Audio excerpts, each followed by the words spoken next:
also Jeremiah 30 talks about that the Lord, he's going to restore the children of Israel. You start at verse 1 and read all the way through, maybe to about verse 11.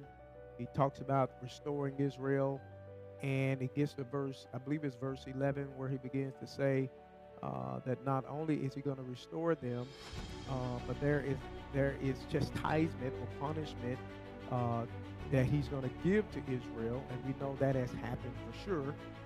But then he says, everywhere where I have scattered you, those nations will come under the judgment of God. Everywhere. Every single nation that I've scattered you to, he said, I will make a full end of them. So that tells me if we don't know who Israel truly is, and if they're in your nation, and you don't know that they're in your nation, and you're mistreating them in your nation, then this is why it's important to know who true Israel is, because judgment is coming to those nations that have mistreated his people. And so that's important to understand. And I can just tell you, Israel has been scattered throughout the length and breadth of the nations of the world, according to prophecy in 4 directions: north, south, east, and west. All right? And there's quite a few that's right here on this soil that I'm standing on right now, as relates to the American country. So glad you're here because you can bring great clarity.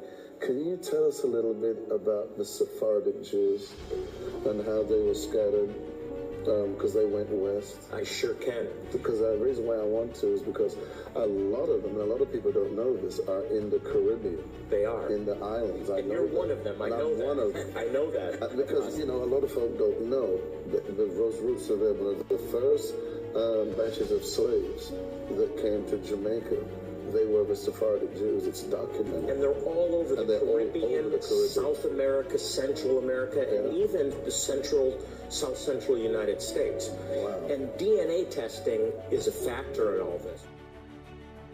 What's fascinating is, which I speak about, is the transatlantic slave trade. A large percentage of it actually came from Igbo territory. So these Igbo today in Nigeria, who are practicing Jews, numbering the 40 million people, with customs and traditions, doing circumcision on the 8th day, were the same exact people brought to the Americas on the transatlantic slave trade. Now, if someone goes to Times Square in New York today, you'll see African Americans dressed in Israelite outfits and yelling at people saying, "You're not the real Jews, we're the real Jews." And so most people saying, "Well, you guys are kooky, you just made this whole thing up, you made up a religion and an identity." Actually, no, they are the blood descendants, most likely, of the people who, from Israel, were brought from Africa to America. So it's very...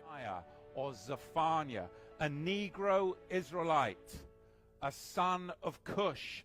Zephaniah means Yahweh hides. Now, Zephaniah's father was named Cushi, and Cushi, as an adjective, that means black.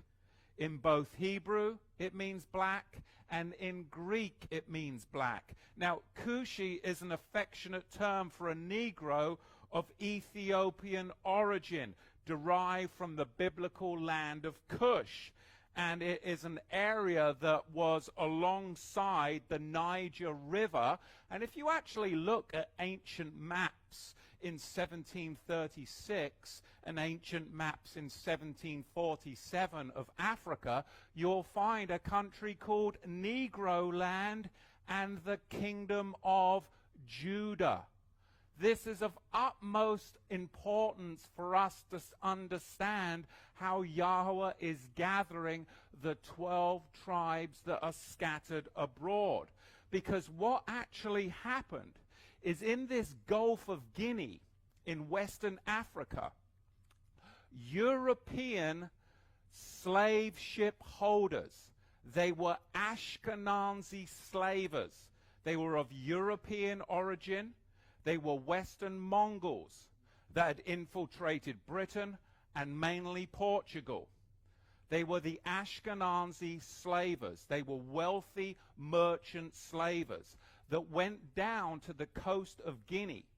They employed Mohammedan trappers, Islamics, to go into the kingdom of Judah and Negro land and take the royal house of Judah captive enslave ships, as it's recorded in the book of Deuteronomy, and bring them over to America, and they became known today as what?